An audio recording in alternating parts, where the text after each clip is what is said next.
Olá, boa tarde a vocês, né? Hoje estou aqui numa tarde, um fim de sábado, encerrando o sábado. Gostaria de compartilhar aqui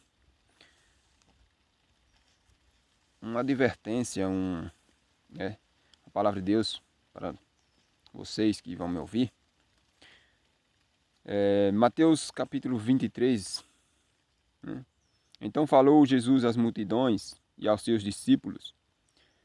Na cadeira de Moisés se assentaram os escribas e fariseus. Fazei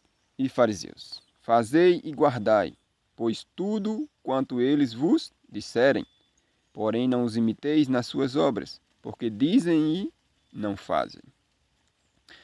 Versículo 4. Atam fardos pesados e difíceis de carregar, e os põem sobre os ombros dos homens.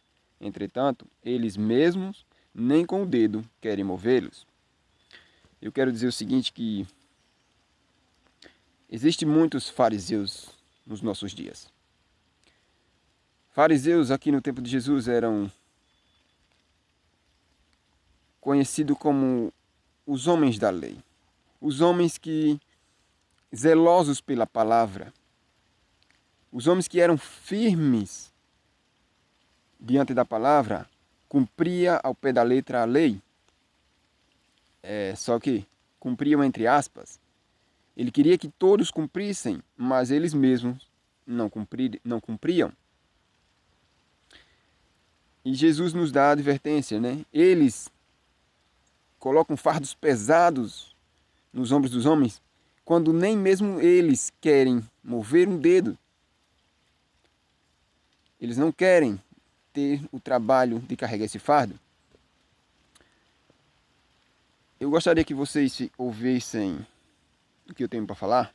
E muitos podem no começo achar, nossa, esse é um extremista, esse daí já quer like, quer não sei o que lá. Eu quero dizer o seguinte para vocês. Eu criei um canal para postar o que eu falo, o que eu faço. Para mim isso é pregação do Evangelho. Eu uso a internet para pregar o Evangelho. Não é por causa de dinheiro, por causa disso, não. Eu tenho meu sustento próprio. Eu vivo do meu sustento próprio. Que Deus me dá o meu sustento próprio. Eu trabalho na roça, eu vivo do campo. Sou pedreiro também, faço alguns trabalhos de pedreiro quando eu estou bem da saúde. Eu sofro um probleminha de coluna aí e graças a Deus não tenho problema com isso. Só dói bastante. Mas eu não tenho problema com isso. Muitas vezes nós temos que nos acostumar com a dor. Paulo orou por 3 vezes a Deus por causa de uma enfermidade na carne. Deus disse o quê? Paulo, a minha graça te basta. E aí se nós olharmos para esse versículo aí, nós vamos ver que Paulo não recorreu a homem nenhum para ser curado da sua enfermidade. Paulo não recorreu a ser humano nenhum para ser recuperado da sua enfermidade. E muitos dizem, nossa, Lucas era médico. Meus irmãos, não confundam a ciência de Deus com a ciência do homem. Não confunda. Lucas era um médico cristão, médico que curava. O médico é o que cura. Médico é o que cura. Não confundam a ciência de Deus com a ciência mundana. Não confundam os médicos cristãos com os médicos mundanos. Não confundam isso. Paulo não recorreu nem mesmo a Lucas, para ser recuperado da sua enfermidade. A cura do cristão está na natureza. Deus deixou desde a criação do mundo, Deus já deixou a cura para o ser humano, para os povos na natureza. Essa é a ciência de Deus. A cura vem pela natureza. É só buscar na Bíblia e no espírito de profecia. Eu quero dizer que hoje eu me deparei com uma cena. Existe fariseus nos nossos dias? Sim. O farisaísmo está aí. Dentro das religiões, dentro dos templos, onde as pessoas colocam fardos pesados para os membros carregarem, mas eles mesmos não querem carregar esses fardos. Hoje eu me deparei com uma situação onde tinha 7 pessoas em um púlpito, entre pastores, né? 5 pastores e mais 2 pessoas ali que não sei se era do pastoreio, mas um era mulher, talvez secretária da igreja, e nenhum deles utilizavam máscara. Nenhum deles estavam utilizando máscara. Prestem atenção, observem. Se abraçavam e tudo e cantavam ali próximos. Meus irmãos, todos os membros da igreja utilizavam máscaras. Estavam utilizando máscaras porque eles pedem que venham com máscaras, utilizem máscaras. Muitos lugares só entram se estiverem usando as máscaras. E mais uma vez eu digo, a palavra de Deus está caindo por terra diante disso. Por quê? Muitas vezes, se você for um cristão, mas não levar sua Bíblia, você entra na igreja. Agora, se você é um cristão, mas não leva sua máscara, você é impedido de entrar na igreja. Olhem, observem o que está acontecendo no mundo. Vocês estão conformados com o que está acontecendo? Eu não estou conformado. Nós não devemos nos conformar com este século, com o que está acontecendo. Muitos ficaram cegos por causa deste século. O presente século cegaram o entendimento das pessoas. Sabe? Vocês têm que utilizarem. Mas, quer dizer, 7 pessoas em cima de um púlpito?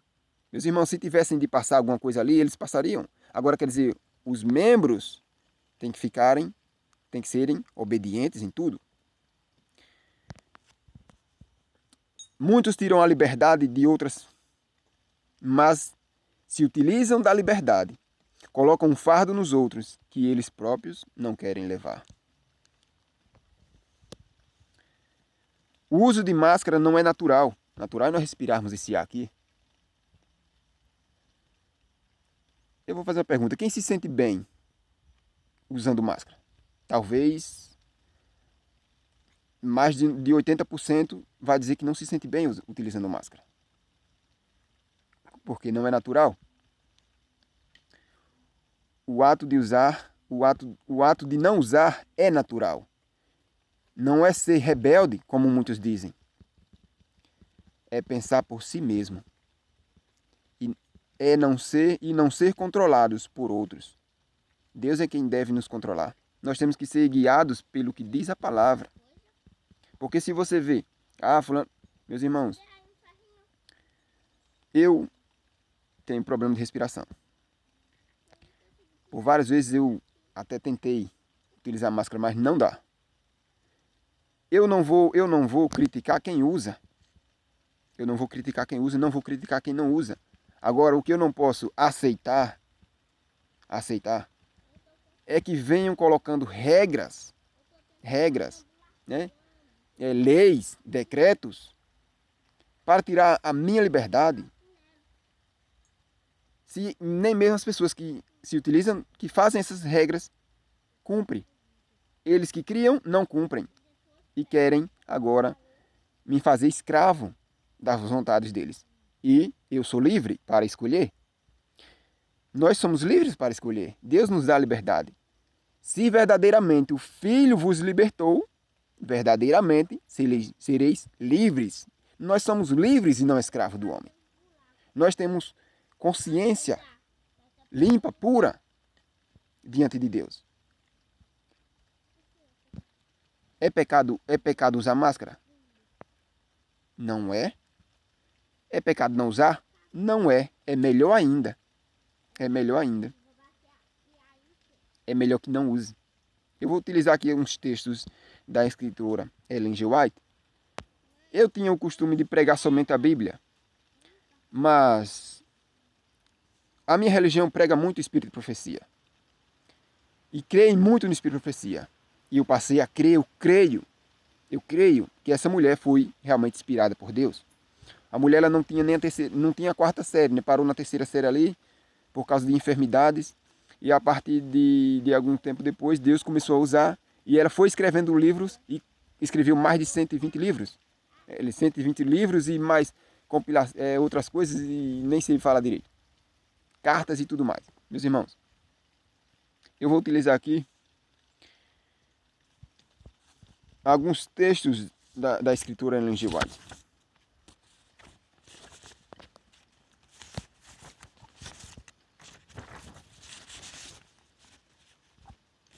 Olha só, ela vai contar aqui um sonho que ela teve. Mas observem só. O filho dela estava doente, estava passando por uma enfermidade. E eu vou dizer a vocês, creiam. Ela não buscou médicos, essa medicina humana que existe hoje para curar o seu filho. Ele sentia dores, tá no livro Mensagens Escolhidas, volume 2, página 305, vocês vão ver essa história. O filho dela tinha umas dores e estava quase sem respiração, coração sem pulsar e muita coisa. E aí essas dores ela curou as dores que ele tinha do lado, que ele não podia nem ficar de um lado só, tinha que estar mudando. E essas dores ela fez compressa fria e isso tirou as dores, aliviou as dores. Mas para onde eu quero chegar? Eu me havia deitado doente e não pude dormir, porque ela estava doente, frágil, cansada, porque era muitos dias cuidando ali do filho que estava quase morrendo. Quase morrendo. E não pude dormir por várias horas. Tão ansiosa me sentia. Era-me difícil respirar. Embora dormisse num quarto espaçoso, eu vi em uma passagem que ela escreveu, não encontrei depois, que o quarto tem que ser bem ventilado, o ar puro, ele tem que circular nesse quarto, porque senão não serve nem para dormir. Se o quarto não tiver circulação de ar puro, de ar limpo, não serve nem para dormir. Isso causa muitas enfermidades. Embora dormisse num quarto espaçoso, levantei-me e abri a porta que dava para uma sala grande. Ela abriu a porta do quarto e então me senti imediatamente aliviada. E logo adormeci. Olha só, o quarto era espaçoso, ela abriu, a corrente de ar entrou ali, naquele quarto, e logo ela se sentiu aliviada e adormeceu. Sonhei que estava junto a meu filho, um médico experiente, vigiando cada respiração, tendo uma mão sobre o seu coração e outra tomando o pulso. Volveu-se para nós e disse: a crise passou. Ele venceu a pior noite. Agora vai melhorar rapidamente, pois não tem que se recuperar dos efeitos nocivos de drogas. Ele não tem que se recuperar dos efeitos nocivos de drogas porque não se utilizou drogas. A natureza efetuou nobremente sua obra para livrar de impurezas o organismo. A natureza fez todo o trabalho de livrar as impurezas do organismo. Referi-lhe meu estado de esgotamento, minha falta de ar e o alívio